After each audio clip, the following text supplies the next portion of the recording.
So Grayhound just pulled off one of the biggest upsets in day one of the IEM Rio Major. In the last game of day one, Grayhound won in overtime on Dust 2 versus Cloud9, and this was pretty incredible as most people had Grayhound going 0-3 in their pick'em. So today I'm going to be breaking it all down and see how the Aussies pulled off a win against one of the best teams in the world at the IEM Rio Major.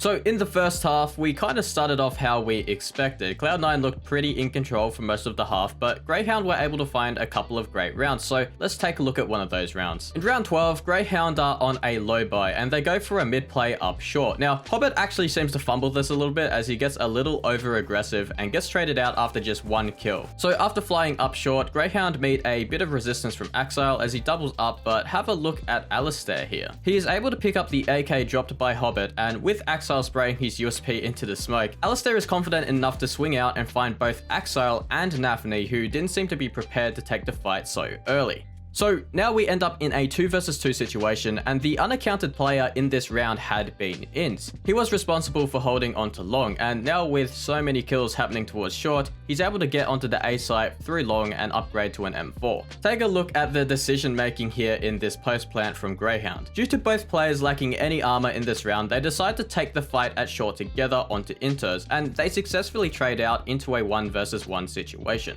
Inz throws a lurk smoke, but since Shiro threw his own smoke onto the site, Inz recognizes that he has to try and take the fight before Shiro gets any space on the bomb site, and he wins the duel. Now, in this round, Cloud9 make a couple of mistakes which Grayhound capitalize off of, and while Cloud9 end up taking the half 10-5, Grayhound show a little bit of what's to come. After converting the CT pistol and subsequent eco round, Round 18 starts off in a 5 versus 4 situation as Leas punishes the long entry in Nafny. So after Grayhound fall back to the site, take a look at how Grayhound clear out the rest of the map. By taking long control with so many people, Cloud9 weaken other areas of the map, so when Grayhound clear these out, they're able to stack up on the A site. In this map, I loved how proactive Grayhound were on the CT side. They gave Cloud9 no room to breathe, and in this round you can see how difficult it is for Cloud9 to be able to make any progress onto the site. In the next round, Cloud9 choose to low buy, so I'll skip ahead to round 20. Both teams have very good buys in this round, and again, Grayhound don't play timid or scared here. Leas once again opens up the round towards long by punishing the reload from Hobbit inside bedroom. This isn't a super easy kill to get, but Leas is able to capitalize on the sound cue. While not too much action is happening towards long, let's take a look at what Alistair has been doing in this round. It starts off with Vexite and Alistair playing around this mid lurk smoke, and while Alistair doesn't find the pick in Sui, he immediately repositions to find impact in lower tunnels. Cloud9 love to play slow default rounds, and this is why Grayhound are so confident in taking the space away from Cloud9 early in the round. Now, Alistair takes a pretty big risk here in clearing upper tunnels and gets punished, but Sicko is able to trade out the kill onto Nafny and successfully falls back, securing a man advantage in a 3-on-4. Now, this changes into a 2-on-3 pretty quickly as Sicko and Vexite attempt to find information in upper tunnels, and with the trade secured, they maintain the man advantage while gaining some valuable information about the potential endgame from Cloud9. This gives Grayhound great odds in winning this late round situation, and eventually Vexite is able to close it out with a double kill towards the B site. Cloud9 and Grayhound trade out a couple of rounds, and in round 23 you get to see the essence of how Grayhound won this map against Cloud9. A trap that a lot of teams tend to fall into in underdog matchups is that the underdog tends to give a lot of respect to their opponents, and they don't want to take risks, even if they are calculated risks. Here in this round, Alistair remains proactive with the AWP, and he finds an early pick in upper tunnels onto Axile. This advantage turns into a 2-man advantage as Hobbit walks into Vexite onto short, who was playing a great little off angle. Grayhound punishes the default from Cloud9, which, as I said earlier, is typically rather slow and methodical. However, again here, Nafny isn't aware of how pushed up short Vexite is, and with the utility from Cloud9 not being used to clear out these angles, Vexite is able to grab himself another kill before being traded, leaving Cloud9 in a 2 versus 4 situation, which they end up losing. In round 26, Alistair finds the long pick onto Nafny as he attempts to use the bedroom one-way smoke to find a pick for himself. After this doesn't work out for Cloud9, Grayhound managed to get multiple players towards the B site, and while Vexite dies here pretty early, he does manage to get a Molotov into the tunnels to force Cloud9 to either push ahead of it or stay behind.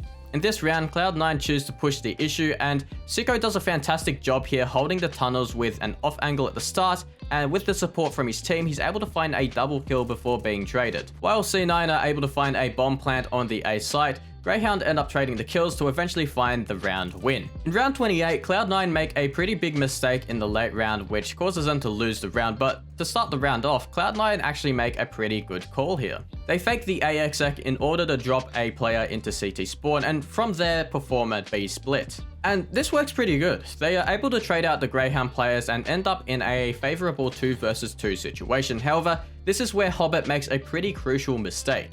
Since he picks up the AWP here, he chooses to attempt to try and find a pick towards CT spawn. However, in this pick, the CT player will always have an advantage as he is further away from the angle. This allows Alistair to find a kill onto Hobbit and also gain information on the bomb. This gets even more interesting though, since Axel knows that Alistair was deep in CT spawn, he assumes that Liaz was probably pretty close to where Alistair was, but in actuality, Liaz was very close to the B doors, and this allows him to push through the doors and get a very solid off angle to lock in the 1 versus 2 and also secure the 15th round for Grayhound. Now C9 are able to claw back the final 2 rounds of regulation and get the game to overtime, and at this point, most people were feeling pretty good about their pick'ems because the assumption is that Cloud9 are the better team, and they're going to easily close this out in overtime with all the money and time to think about the best approach. And well, in the first round of regulation, Cloud9 looks super good. They lock Grayhound out of the round and win it convincingly. However, the next round isn't the same story. The round starts off with Inns going 1 for 1 in towards CT mid, and Cloud9 choose to execute A through short. This isn't a bad call at all, as Cloud9 know that Inns is typically the rotator player from A site, so the numbers should favor Cloud9 going into A. However, Alistair finds some great impact with the first kill from this annoying car angle. But regardless, C9 managed to get the bomb down, and we end up in a 3v4 situation. As per usual, Vex site plays confident here, and he goes for an early kill onto the site player and trades out with Inters. Something really important here is Sicko and how he chooses to approach this rig take. Now, he could have just gone through CT with Vex site, but since Vex was already pushed very far up, and because short is dirty, Sicko decides to clear out bedroom with his low HP. And while he dies to Axel here, the information he gathers is extremely important in winning this round.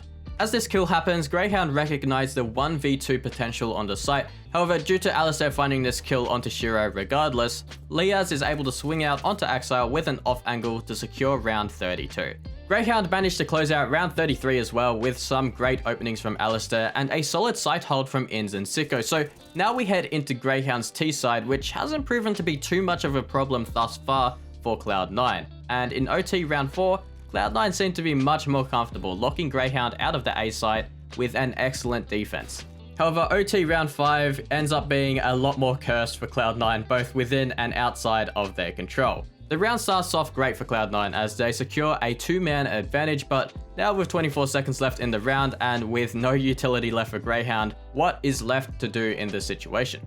Well, Vexite seems to have an answer for us as he pushes through the CT smoke off of the reload sound from Axel, which evens out the odds to a 3-on-3. However, because Shiro timed out of the round at Gandalf, Grayhound managed to frag him as well, and they managed to pull back a 3v5 into a 3-on-2 and eventually win the round. So in the final round of the game, it's pretty obvious that the mental factor may have been at play here for Cloud9, as when the tech issues arise in such a key round, it can be extremely tilting for the players, but regardless, Grayhound continued the confidence they had displayed earlier, and Vexite starts the round off in a man advantage, finding a sick entry kill towards long onto Hobbit. And unfortunately for C9, it goes from bad to worse as Alistair finds a great kill onto B, and from there, Grayhound trade their kills and end up finishing up on the A side, closing the game 19-17. So that's how Grayhound managed to beat one of the best teams in the world, and also ruin almost everyone's pick'ems in the process. I hope you enjoyed the video, give it a thumbs up if you did for the algorithm, and peace out.